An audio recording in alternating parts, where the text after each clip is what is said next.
Hey, everyone. We'll be getting started shortly in a few minutes. We'll be getting started. But let me know if you can hear me or if you cannot hear me. Let me know. You can comment in the chat if you cannot hear me. Let me know if you cannot hear me.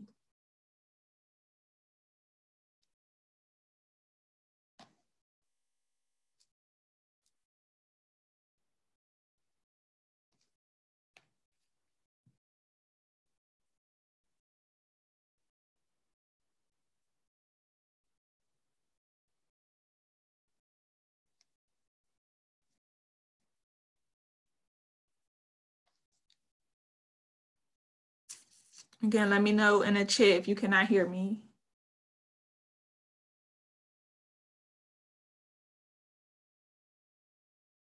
But we'll get started in a few minutes.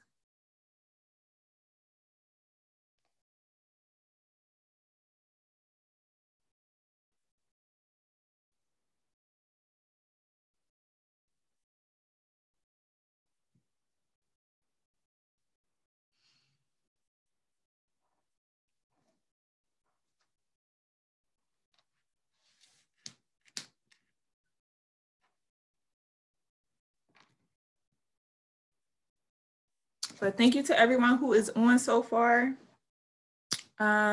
If you are actually investing at the moment, just put a yes in the chat. If you're actively investing at the moment, for those who are currently on.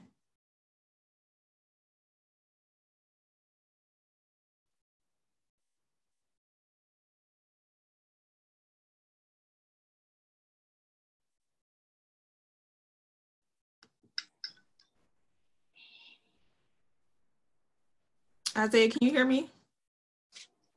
Yeah, I hear you. Can you hear me? Yeah, I can hear you. Yep. I don't know why. Can you see me? No, I can't see you. I'm trying to hold on.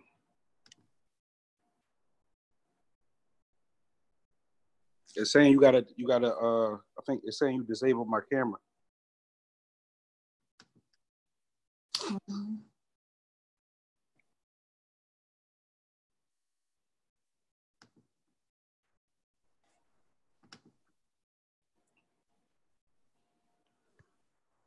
You said it said what? It said you disabled it. Oh wait, I got it. Hold on. Oh, there we go. You see me? Yep. All right. Can everyone hear us? We should be, as far as everyone hearing us, we should be good. Yep, okay. So if you're actively investing, just put in the chat, yes, I'm actively investing. If you're looking to invest, say, yes, I'm looking to invest, just so we know, what we're working with and how we can help you, basically. But we'll get started. We'll wait one more minute. I'm looking to invest. Okay, cool. Looking to invest. Okay, cool, bet. So we'll wait another minute for some more people to hop on. We got quite a few people so far, and we'll go ahead and get started.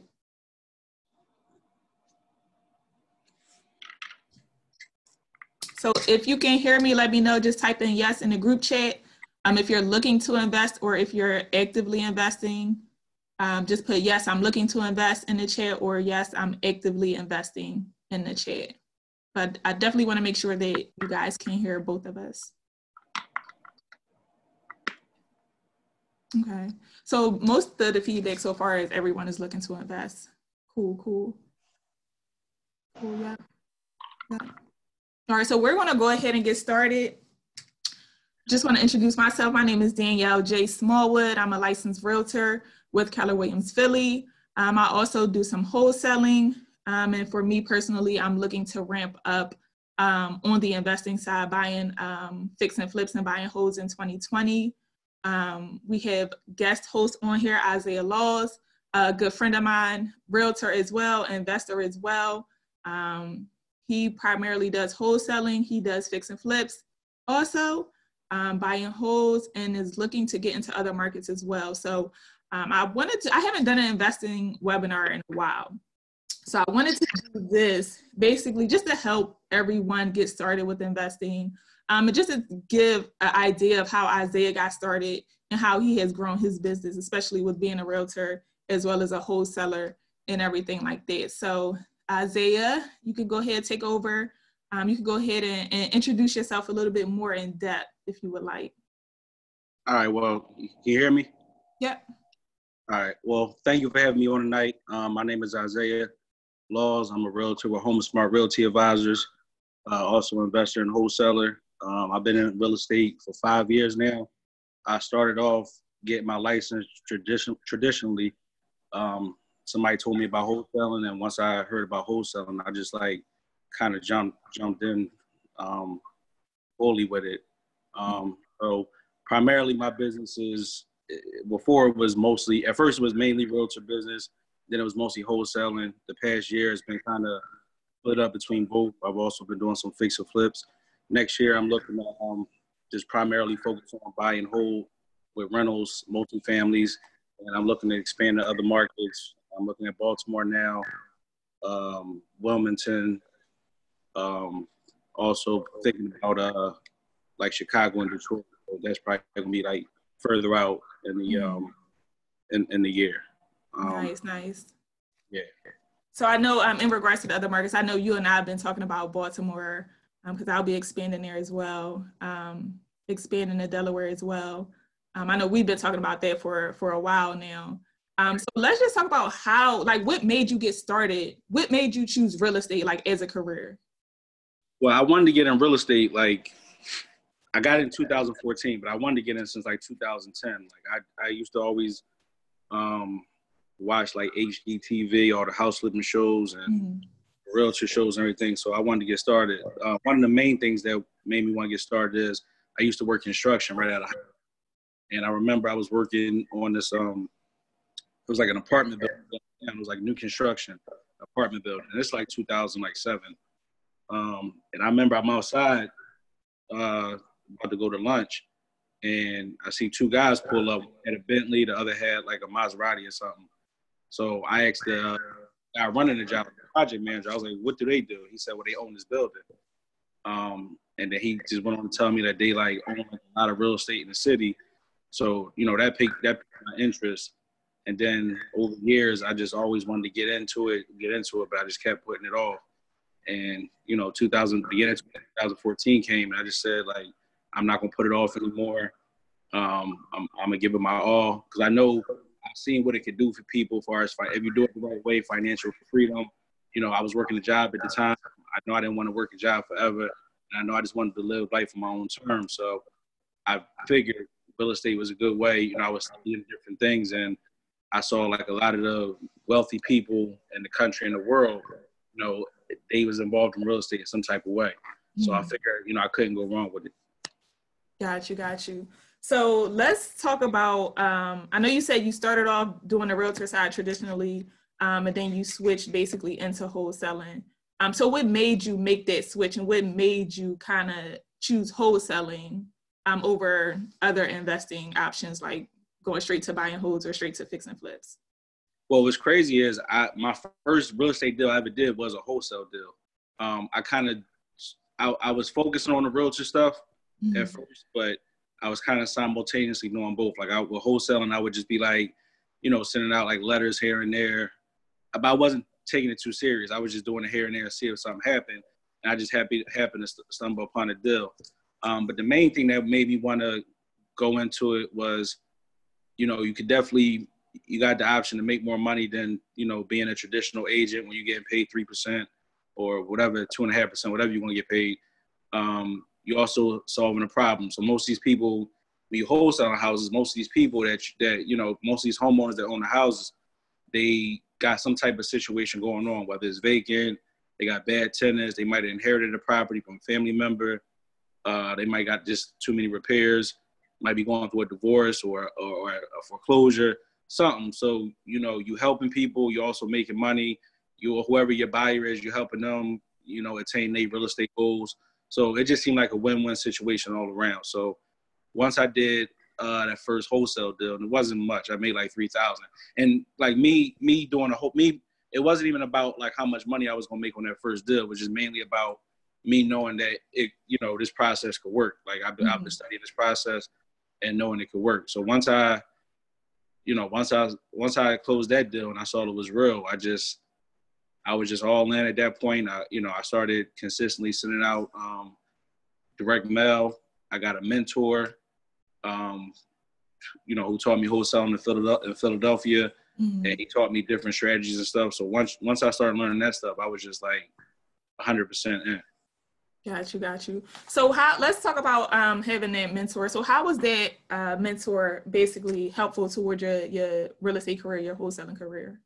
It was very helpful. I will say this: if I didn't have him, I probably wouldn't be where I'm at today, because he taught me different strategies that worked for wholesaling. But more than that, he taught me how to have a certain mindset, and the mindset he had is like, you can make some money wholesaling. It's all fun and games, people looking for a quick dollar, but you want to treat it like a business. And if you treat it like a business, you'll go far in it and you'll be successful. So he changed my mindset, because at first I was just thinking of it as, I can make some quick money and, I don't know, go to the club and pop bottles. But he really instilled in me, treat this like a business. And at the time he was doing it full time for I think 5 or 6 years. And he making at the time, I had never made 6 figures in my life, and 6 figures was like the benchmark for me to say, I made it. And at the time he was making multiple 6 figures a year doing wholesale. And I just see how, he ran his business and how he did certain things, and that really helped me. So, I mean, I'll say honestly, if I never got a mentor, you can learn a lot of stuff off YouTube and Google and stuff like that. And you can even stumble upon, a couple deals here and there. But I think if you want to really, and that's with anything, not even just real estate, just anything you do in life, if you want to go far and take it serious and make it into a business and a lifestyle, you definitely need a realtor, a mentor. So, if it wasn't for him, I don't even think I would be where I'm at right now. Got you. So let's dive a little bit more in depth in regards to wholesaling. Can you just talk about what it is basically? Because everyone on the webinar may not know what wholesaling is. So can you basically just dive in a little deeper in regards to what wholesaling actually is? Yeah, so wholesaling is basically you find in a house that, more times than not, it's distressed. So it's it needs work, it needs rehab, is whatever. And you finding a homeowner who has this situation, you're negotiating with them, getting the price at a discounted property, and then you're assigning your rights in that. So what you do and you could really wholesale anything. It's not, we're not just talking about houses. You can wholesale iPhone cases, you can wholesale whatever product you are. You're getting that product at a under market value, deep discount, and then you selling it for a profit. So, if I find Miss Smith, she has a house in West Philly, and, it's been vacant for a couple of years. She owed back taxes. She just want to get rid of it. She can't fix it up because she don't have the money. I'll go see the house, see the condition. I might negotiate with her and get the house for $30,000. So I'll get it under contract. Me and her assign a purchase agreement to get the house under contract where I'm the buyer, she's the seller. Once I have that purchase agreement, I have what's called equitable interest. So I can do whatever I want with that contract because I have equitable interest. So I can really close on it and actually buy it, or I can assign it. So what wholesaling is, you get that property under contract and you assign your rights in that contract into another person for a profit. So if I get, y'all see me? Yeah, we can see you. I had a call come through. If I get a property under contract for, let's say, $30,000, and I know I can see properties are going around in the area for $45,000, same condition, I can assign my rights in that contract to a cash buyer. They might pay $40,000. So I agreed to her $30,000. They say they paying $40,000. I make that $10,000 in the middle, and that's called an assignment fee. So, and we just gotta be very clear. We're not when you wholesale, you're not selling the property, because you can't sell a property if you don't own it. You don't own the property. You just have equitable interest in the contract. So what you're really doing is you're selling your contract in that property. So we just got to make that very clear, because that's a gray area where a lot of people say they're selling contracts. And a lot of the real estate commissions are cracking down because, you know, you can't say you're selling a property if you don't own it, or if you're not a licensed agent and you don't have a listing agreement with that homeowner.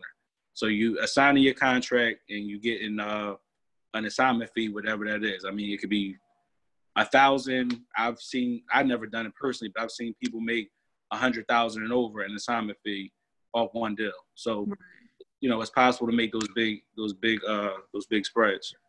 Yeah, so I've actually heard of someone making over 100,000 on one deal just recently.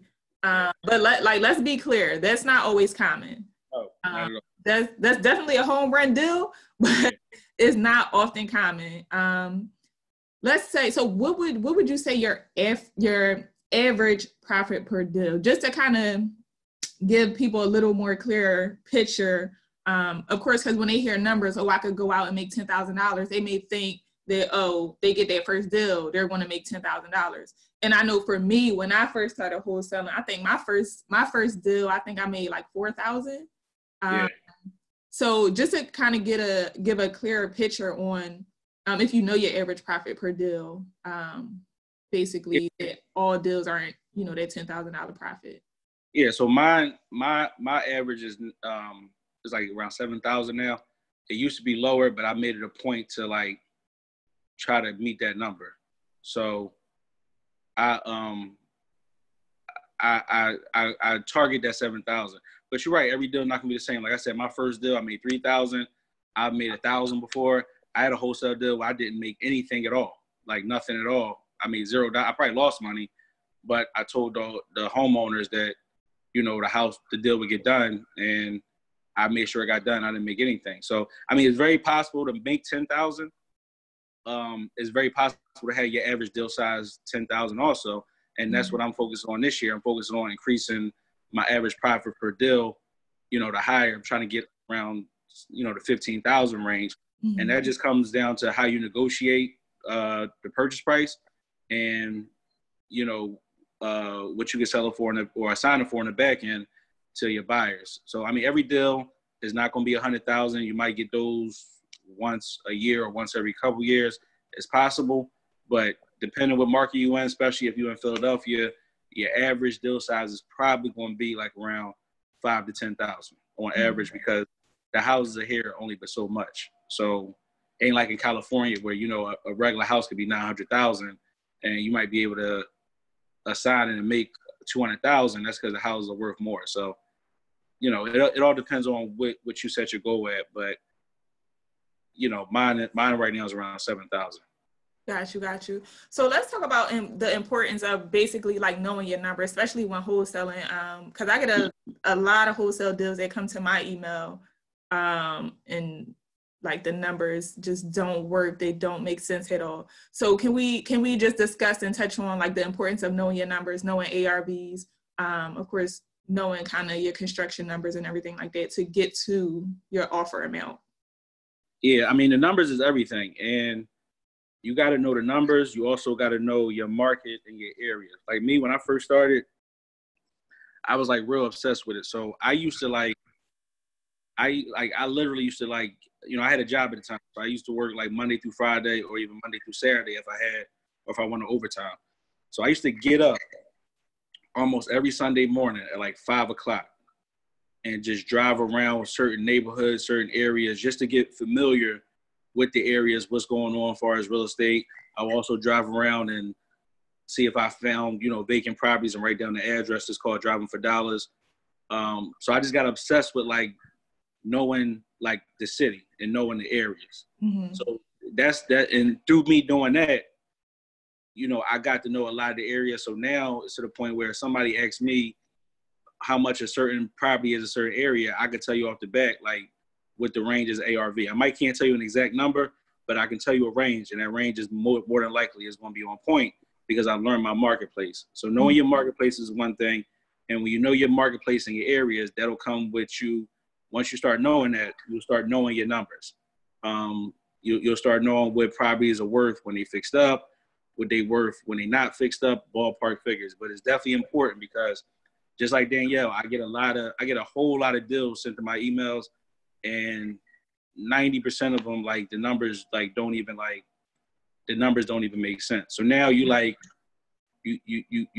either you negotiated the purchase price too high with the seller, or you trying to assign it too high to the buyer and just make this home run deal, and it's too high that nobody wants either one of those two things.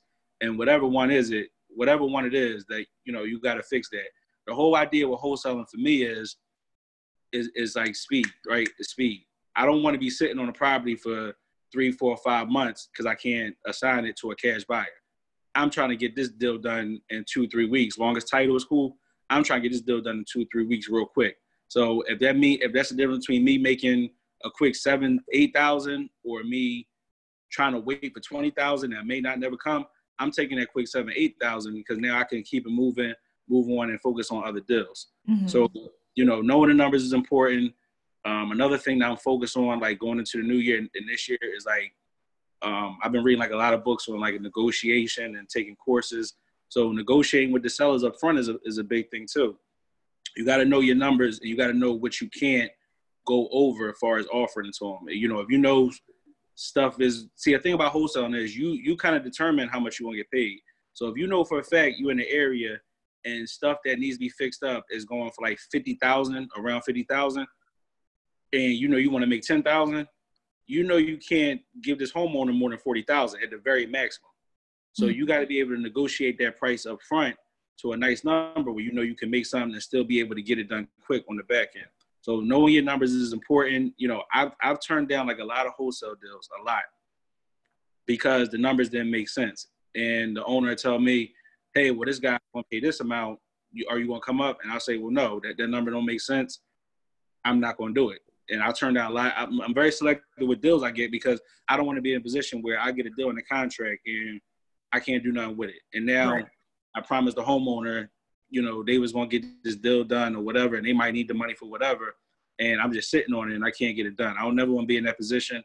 I was in that position twice before and it wasn't a good feeling. So knowing your numbers on the front end and the back end is important. Also knowing construction numbers, because a lot of wholesalers, they'll get a property under contract and say, oh, this need cosmetic work, and they'll base their numbers off that and they'll say it might need 30,000 worth of work, when in all actuality it needs a full rehab and you might be at like 80,000.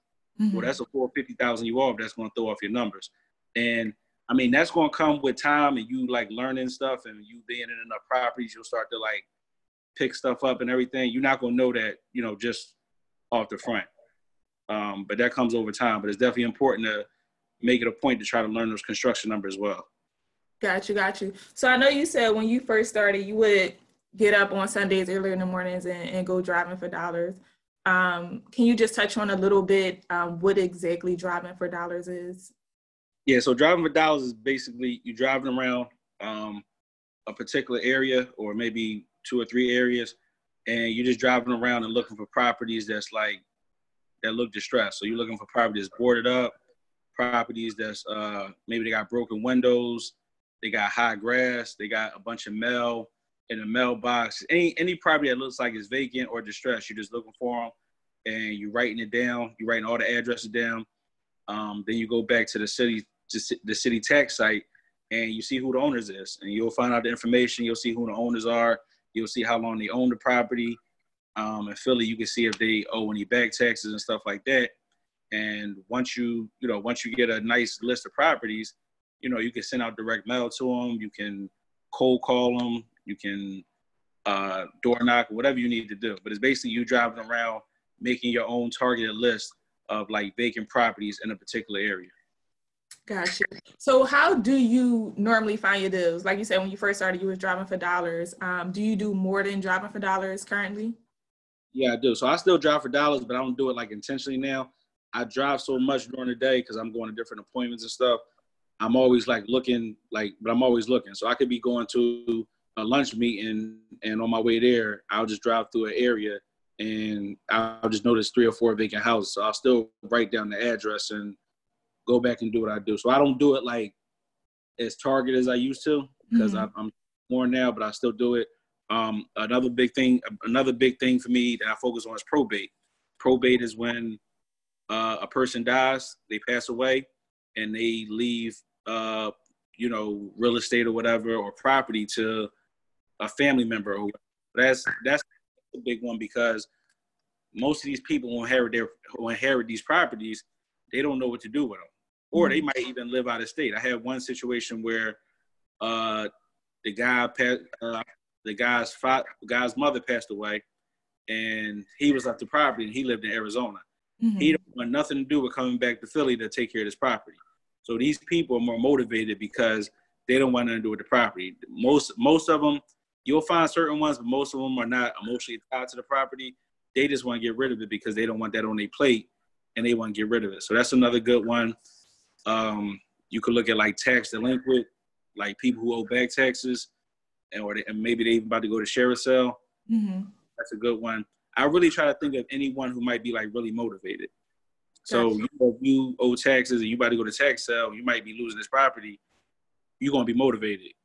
You might even sell it for whatever just to make sure the city don't get it, and you make a little bit of money. You're gonna be motivated if you inherited a property and you live in a different state or a different city or whatever, and you don't know what to do with this property. You just want to like get rid of it.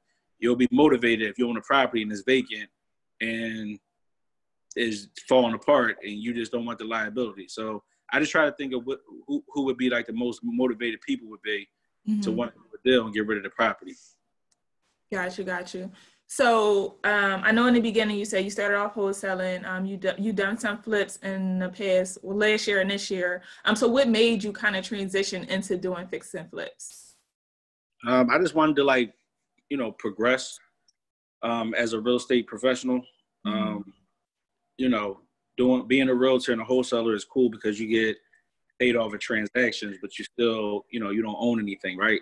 And me being a realtor and a wholesaler, I'm flipping or I'm assigning these properties or getting these properties for investors, and I'm helping them with their real estate goals, but I'm not doing anything for myself. So I started off flipping about 2 years ago. It is crazy because the first house I flipped, I was actually going to wholesale it and thought about it. And one of my friends, he was looking for a house. I was going to wholesale it to him. And I just thought about it. I'm like, well, the numbers make sense of what I got it at. And he was like, yo, you just flip it. And he was like, I'll partner with you. Because I didn't know nothing about it. He's flipped like a lot of projects. He's done new construction. He's done like a whole lot of things. So that first one I partnered up with him on. And it wasn't even with that one. It wasn't so much of me like I was expecting to make a ton of money, because I really wasn't. I made some money. I didn't make that much money, but I made some money. But it was just like the experience of going through the process, buying a house, getting financing, going through the rehab process, dealing with contractors, knowing how much stuff costs as far as materials and stuff like that. And then it all coming together, and seeing like an end product. That was exciting. So it was just like part of the natural progression that I wanted to be, of like me being a real estate professional and try to touch like all aspects of real estate. So let's touch on a little bit. I know you said like going through the process of getting financing, working with contractors. What type of financing did you use to acquire their property? So, So with that one, we use hard money and we use private money. So hard money is a loan, but it's like a loan for investors. So if you go to a traditional bank and try to get a loan to buy a house, they're going to make you, give you all these documentations. You got to give them tax returns, W-2s, a whole lot. They put you through a whole lot of stuff. But hard money loans, they don't really put you through a whole lot of stuff. Long as the numbers make sense on the deal, they'll fund it for you. So long as, if you tell them, hey, I'm going to flip this deal. Here's what I'm buying it for. Here's what the rehab is. Here's how much I can sell it for. Long as those numbers make sense to them, they'll fund you the money. They don't really care about credit score. They don't care about, most of them. Some do, most of them don't. They don't care about nothing else.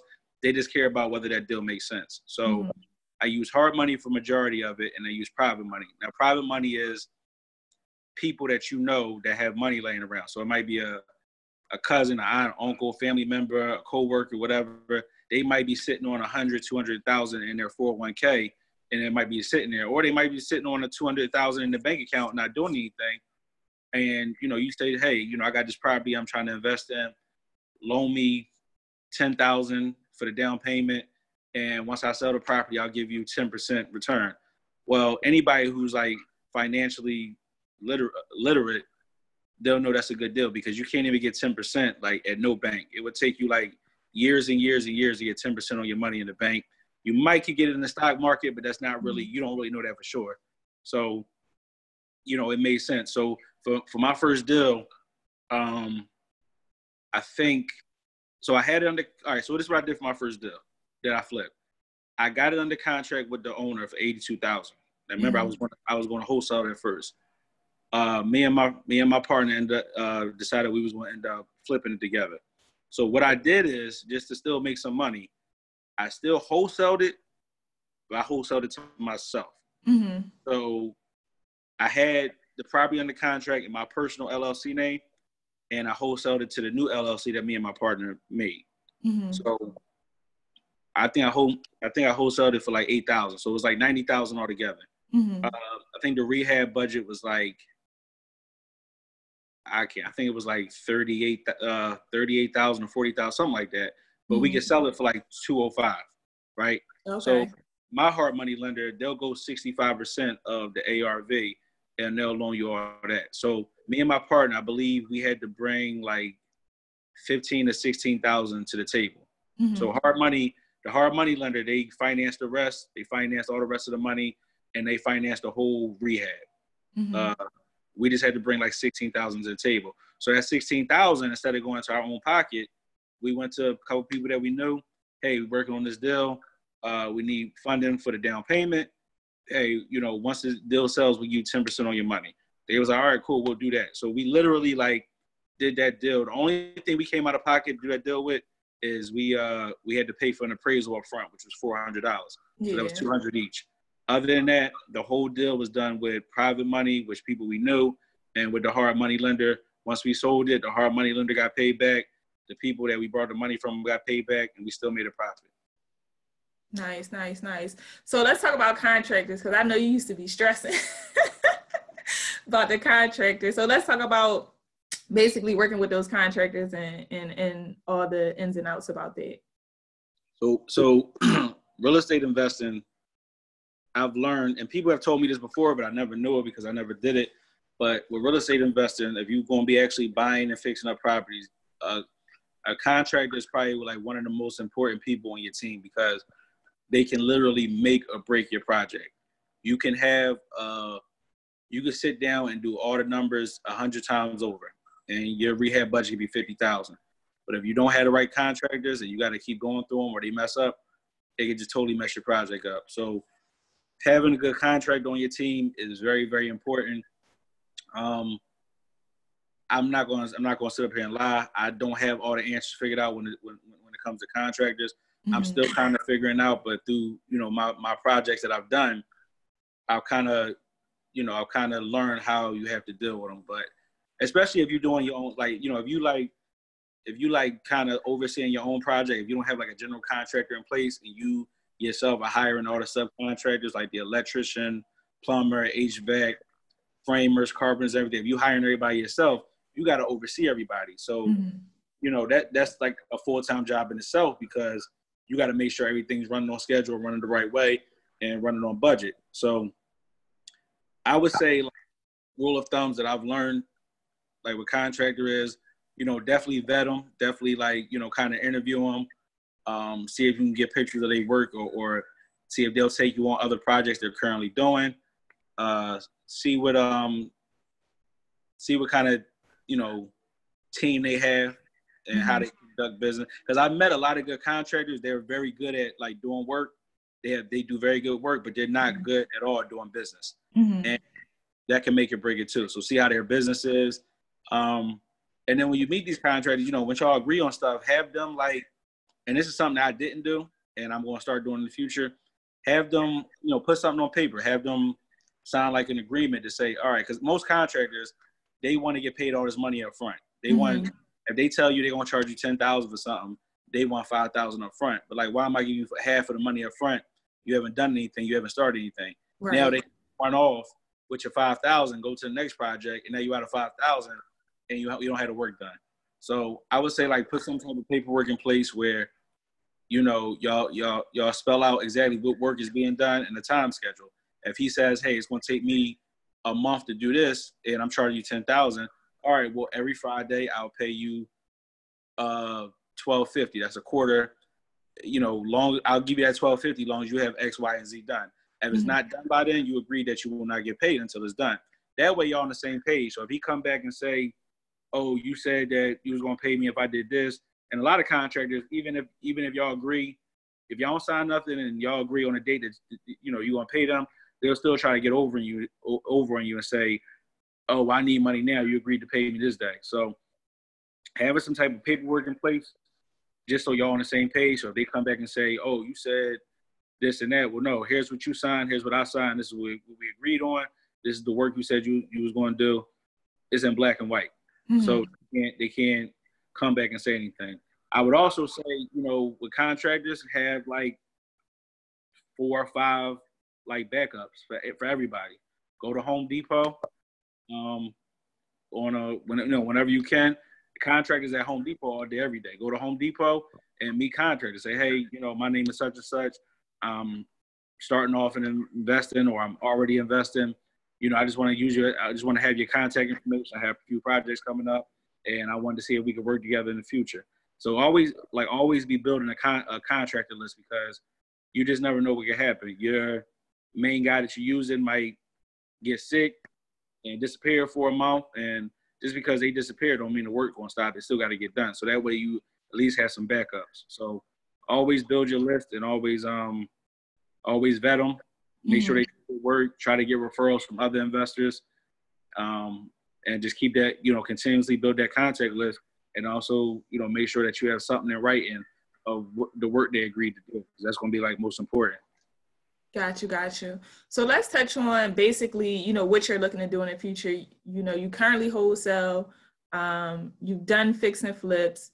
And I know you said you touched on basically how you're gearing up to do buy and holds. So let's just talk about basically what your future goals are in real estate.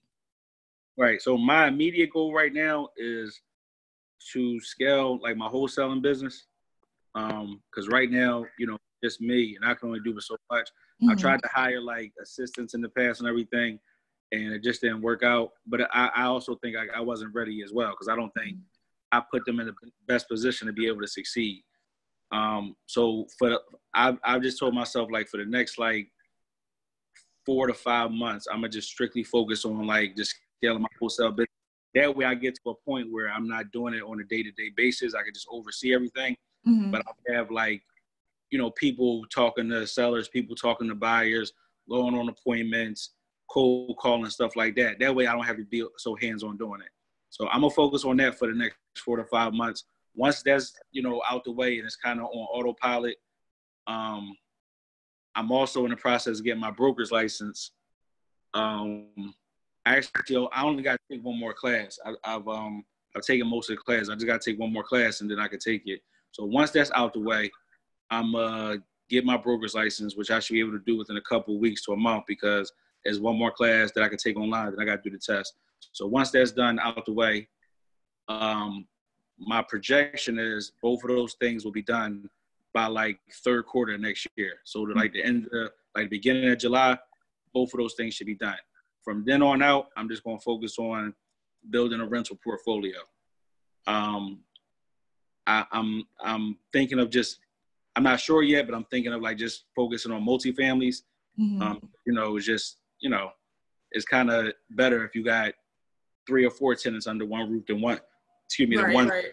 It's more cash flow. So yeah, I can definitely piggyback off that, because I got a single family, and I had tenants. Just having just that one property, the rental income was definitely good, but just having that one property, just wishing I had multiple units instead of just the one single family. It definitely would have been loved, especially when emergency repairs came up. Because I had one instance where I had 3 emergency repairs back to back to back. Like one happened, and then like 2 weeks later, it was another emergency repair. And then like 3 weeks after that, it was another emergency repair. And it's like, man. That's part of the game too. You just can't get around it. Exactly. I'm like, y'all killing me. I need more properties. Like, this is crazy. But yeah, I definitely feel you on that. So yeah, I'm gonna focus on. I'm gonna do single family too, because if a deal makes sense, I'm gonna do it. But I think I'm gonna focus on multifamily. So just like this next year, the first part of it is gonna be like wholesaling and my broker's license, and the second part of the year is just gonna be like focusing on acquiring rental properties for buy and hold. Like I said, I'm doing Philly, and I'm also looking in Baltimore and Wilmington. I'm also looking in Chester a little bit too. Okay. So between those 4 markets, I'm just see what deals I can get. Got you.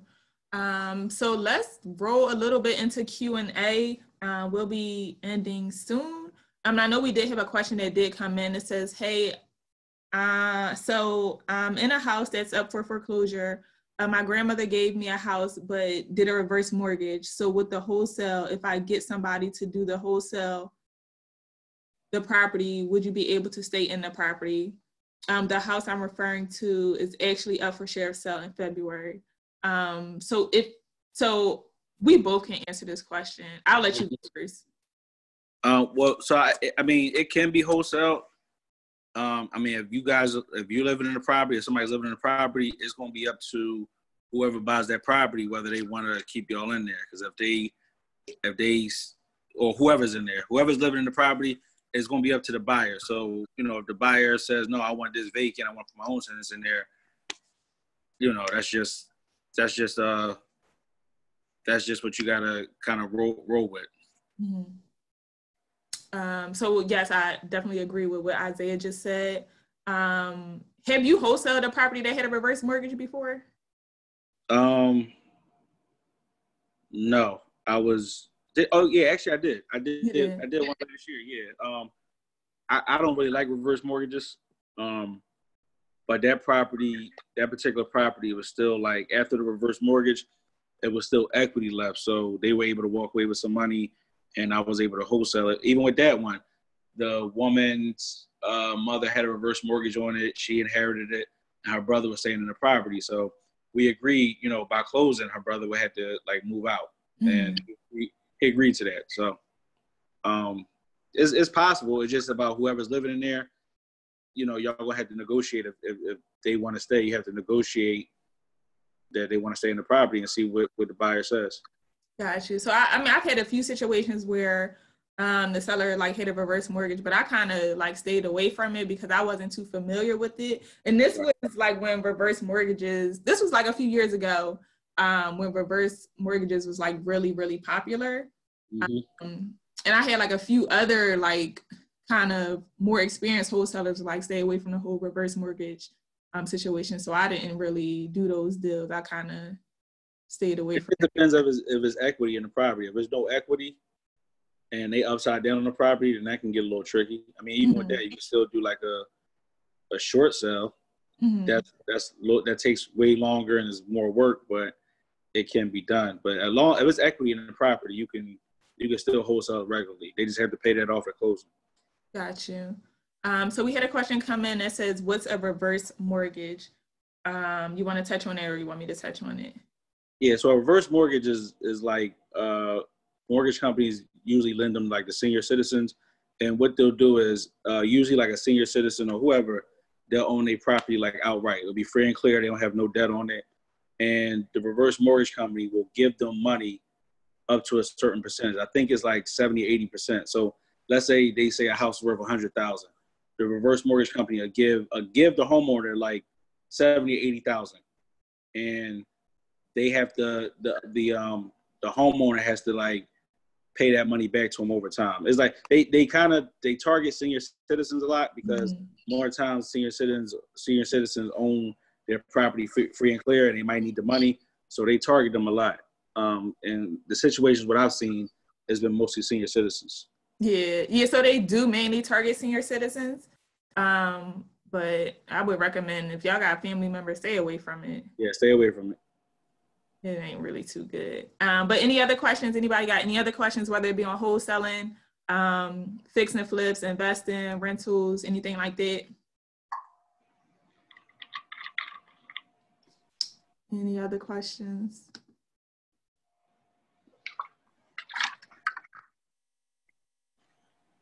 Now is the time to ask them. If you have questions, especially on wholesaling, we got an experienced wholesaler here. I have a new LLC. I also have a house paid in full. Is it possible to put my home into my LLC? Yes, it is, but Isiah, I'll let you touch on that since you're the guest. So they own the house, like they live in the house that they own? Yep. So it says I have a new LLC. I also have a house paid in full. Is it possible to put my home into my LLC? Do you actually live in that property that you own that's paid in full? I mean, either way, whether yes, they do. Yeah. So I mean, if you own it outright, you could put it from your personal name to your LLC. At that point, I think you would just have to pay like transfer tax on it, whatever they feel the house is worth. You have to pay transfer tax and some other closing costs. But you could deed it from yourself to your LLC, as long as it's owned free and clear. If there's a mortgage on it, that you had to pay that mortgage off before you did it.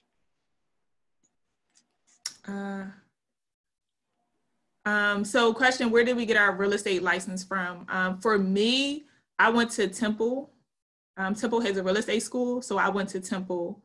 Isiah, where did you get your real estate license from? Same thing, I went to Temple. Temple was like, I did mine online. It was like the best. At the time I was working a job, so it was like the best for me because it was like flexible because I could like do the online stuff while I was at work, like in between like breaks and stuff like that. So I think Temple is like a really good one. It's another school called Poly Associates. Yeah. They have online stuff. I took like a lot of my broker classes there. They're good as well. Yeah, so I did Temple and I did the in-person class because I need to be in person because if not, it's not going to be too good. Me and online don't do too well. I'm in the process of getting my Delaware's license and studying for that, and that's online, and I am struggling. Yeah, it takes a while, yeah, because you want to be in a classroom with an instructor. It took me, if I would have did it in the classroom, I would have got it quicker. It took me like 6 months to do it online because I was like doing it on my own time. I was BSing a little bit. Then I kept, failing the quizzes and stuff like that. That's how I don't know what it is. Like now, it's just a struggle. It's bad. And I'm like, I should have just took it in person. But like at the time, my schedule didn't allow it. And now, like I'm just struggling. My goal is to complete like the course and be licensed by the end of this month. And we already at December 11th. And I got some work to do then. Yeah, I got some work to do, but I'm struggling. But I'm trying to focus, but I'm struggling. It's hard. And it's because like the course is not really interactive. Like you got to read stuff. Yeah, I hate that. And it's I got hours top. My attention span not too good. I got hours top. That's it. I would struggle with that too. So I feel you on that. It's bad. Have you ever put a house under contract but was unable to find a buyer? If so, how did you handle that scenario? I'll let you answer first and then I'll answer also. Yeah, so I had two situations. When I first started, my second house I got in the contract, it was actually a piece of land. It was like near it was like near Temple. And I got it under contract and I don't know. I just it was an elderly lady who owned it, but when we met, it was like her brothers and her sons, and I just let them talk me up like way higher than I needed to be, and I couldn't sell it. At one point, I was just trying to like give it away and not make no money. I just couldn't sell it, and they gave me some time. They gave me like 2 months, and after a while, I just told them like, hey, like I'm sorry, I can't do nothing with it. I don't have the funds for it. I can't find nobody else for it, and they was upset, but they was appreciative, honest with them. Another one I actually just had happen like in the summertime. And what's crazy with this deal is I was negotiating with the guy. I knew what he wanted. I knew was too high. I knew for a fact it was too high. So I told myself, listen, I can't do this deal with you. The price you want is too high. And he said, okay. And while I was negotiating with him, I was sending it out to a couple people I know. I had this one buyer.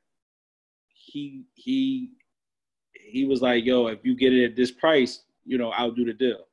So he said he would do the deal. So I got the property under contract. The buyer even went went with me to get the property under contract because he had never seen the property. He had just seen pictures. So he actually went with me to get the property under contract. I got under contract.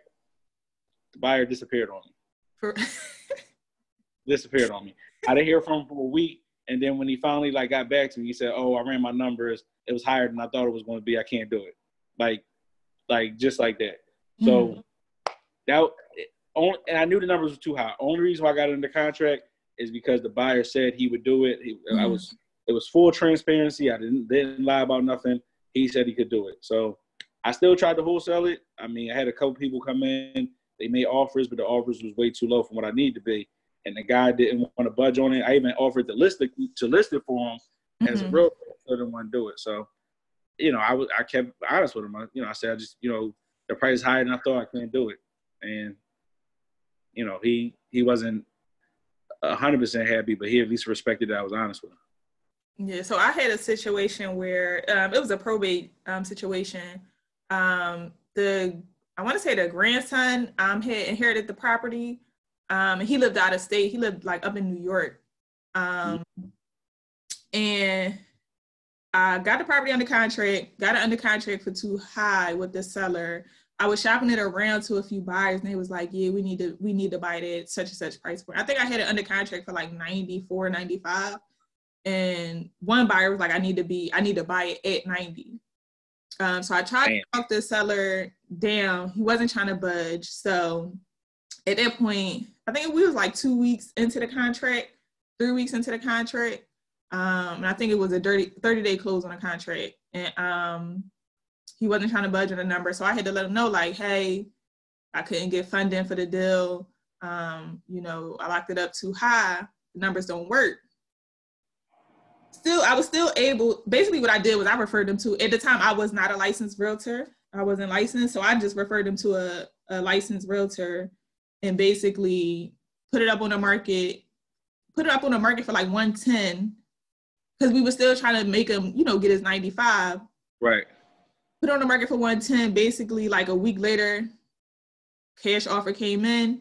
Closed 30 days later. He was happy. He was mad at that I didn't buy it, but he was still happy that it sold. I got a consultation fee out of it. I still got paid out of that deal. So that's good. Yeah, if you can't find a buyer on your own, if you connect with an agent, they can, help you if the seller is willing to put it on the market, Yeah, they gotta be willing, but that's definitely a good way to go if you can't find nobody. Yeah. So we got another question. I was told that in New York, wholesaling is illegal. I don't know about that.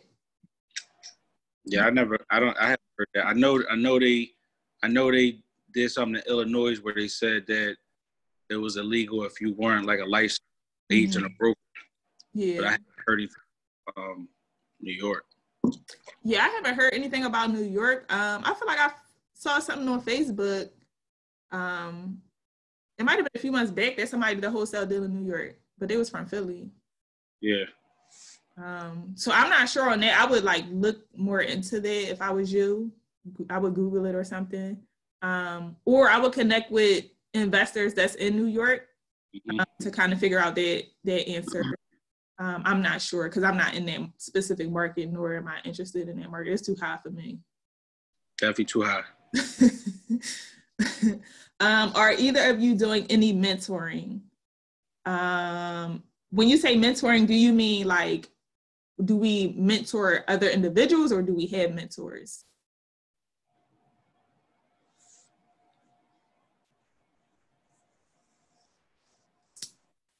We'll wait for that person to answer. Isiah, we'll just do we mentor other individuals? I'll let you speak on that first, Isiah. I don't. I did a class at the beginning of the year on wholesaling and finding off-market properties. But right now I don't. I just got the time. I just don't have the time because I would want to give a person my undivided attention. And right now I'm just I'm focused on what I'm focused on. So right now I'm not. In the future I may, but in the immediate future right now I'm not. So me, I do not mentor people. I do allow people to ask me questions, just as long as the questions are not too overwhelming. Like Isiah said, sometimes when you got, a few things going on, you're trying to focus and lock in on things and grow your business. Especially when your business is not at a point where you want it to be at. It's hard to mentor people because you can't give that individual your full undivided attention. But people reach out to me all the time and ask me questions, and I try to, answer them, the best of my ability as time allows. So for me, I do not mentor people, but again, I do answer questions. How did you find your mentors? I'll let you answer first, Zay. The mentor I had, I found him through. So at the time I was working at my job, and another guy that was working at my job, he was a licensed agent. And this is before I even got licensed. This is before I was in the process. I was going to school, but I wasn't licensed yet. And he was an agent. So I was just like asking him questions one day about realtor stuff. And he told me he wholesale also. So I was asking about wholesale. And this is before I did any deals at all, wholesale, nothing. And he had told me about somebody that he had learned from that mentored him. And the guy who was doing it, he was like doing like a whole, like a course at the time. So he had like an online course, plus he had like a mentorship where we did like a call every, I think it was like Tuesday or Wednesday night, that he would just give feedback and whatever. So he was like really doing it like full time. It wasn't just me.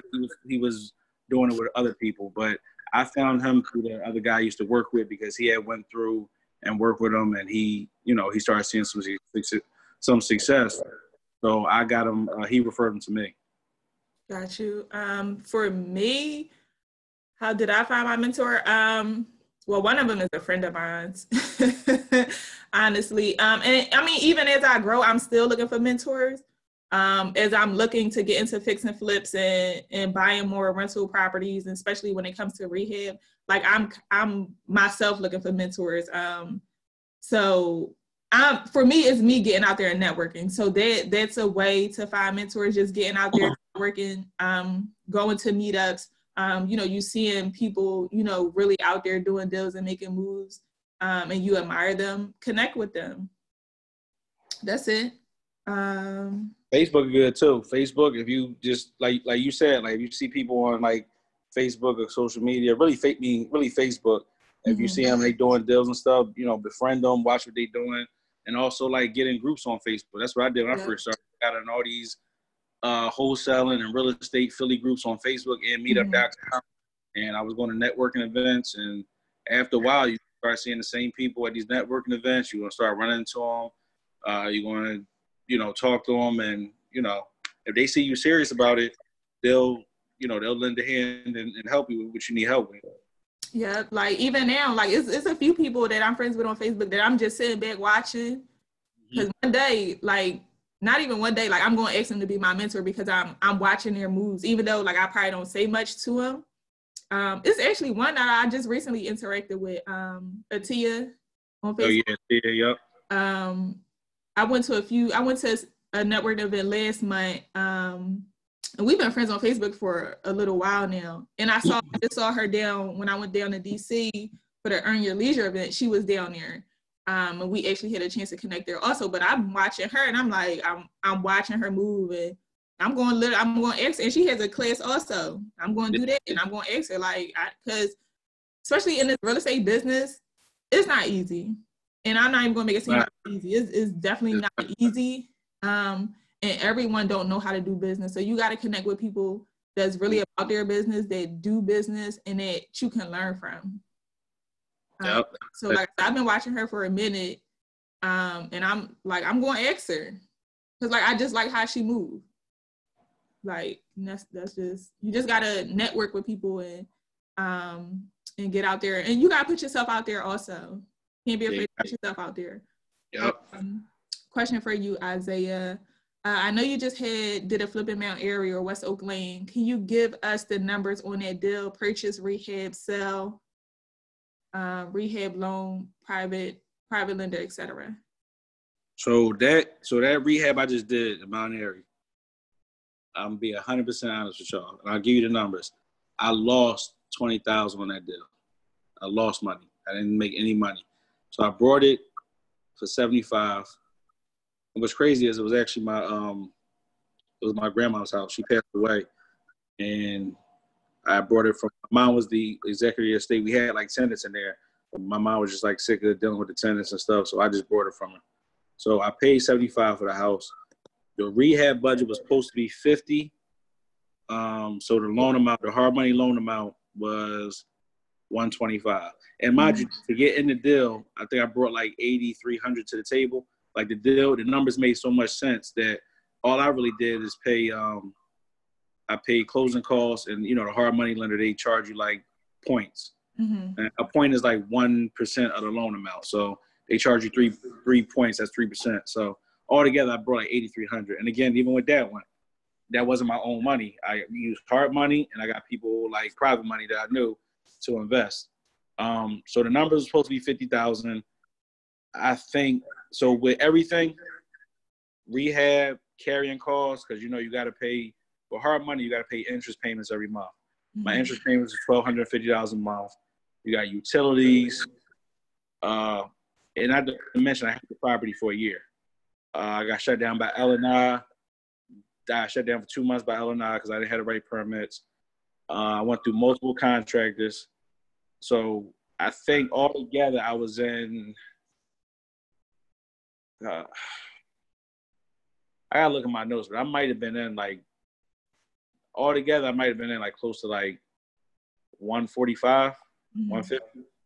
That's with everything. That's with loan, rehab, going over rehab. Because I went over budget on rehab because I went through different contractors, so I had to pay.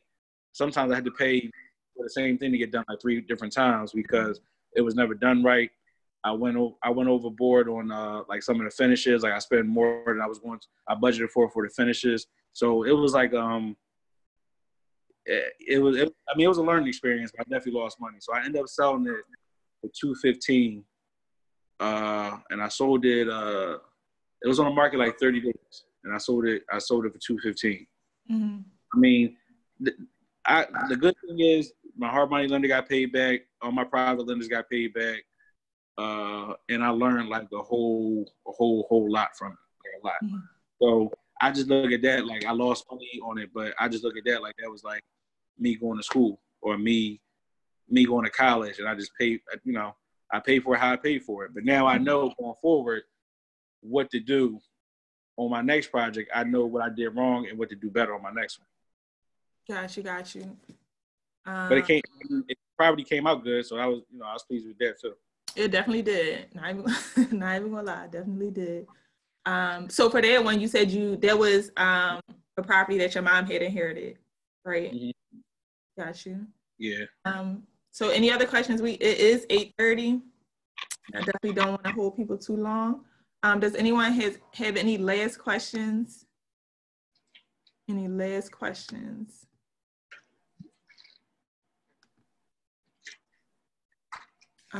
While we wait for just if anybody has any last questions to come through, let everybody know where they can find you. I'm on Instagram, real estate _Zay, ZAY, Facebook, Isiah Laws. I'm not on Twitter. Well, I had a Twitter, I just never on there. I'm on LinkedIn, Isiah Laws. That's pretty much it. Got you. So for me, I'm on Facebook, Danielle J. Smallwood. I am on Instagram, it's Miss Smallwood 24 MS. My last name Smallwood, the number 2, the number 4. I am on Twitter. It's the same as my Instagram name, Miss Smallwood 24 MS Smallwood 24. But I do not be on there like that. I don't tweet much. But there is a big, if you're interested in real estate, there is like a big Twitter like real estate community. I do follow a lot of those people. Like they're big major players in their select cities, and they're doing big things. I do follow them. They do provide like a lot of great information. So if you are on Twitter, you could go to my Twitter account and basically look at the people that I follow on there, and because they definitely be giving game for sure, and I just be amazed. I be amazed and I implement. So if you're on Twitter, that's a tidbit for you guys. But since no one has any other questions, I thank you, Isiah, for hopping on the webinar with me. I appreciate you. Thank you for your time. It is definitely much appreciated. Thank you for having me. Not a problem at all. We're going to have to do this again. I know. For everyone that is on, thank you all for signing up. Thank you all for joining. Definitely hope that the information was helpful. If you guys have any other questions, feel free to reach out to myself or Isiah. You know, we're happy to help in any way that we can. But sure. Thank you all. Oh, wait, I think we got one last question that came through. Oh, no, it just says thank you. Thank you for being on. All right. Hope everyone has a great evening. Thank you again, Zay. All right, no problem. Thank y'all, and thank y'all for being on. I hope y'all got some type of knowledge and learned something.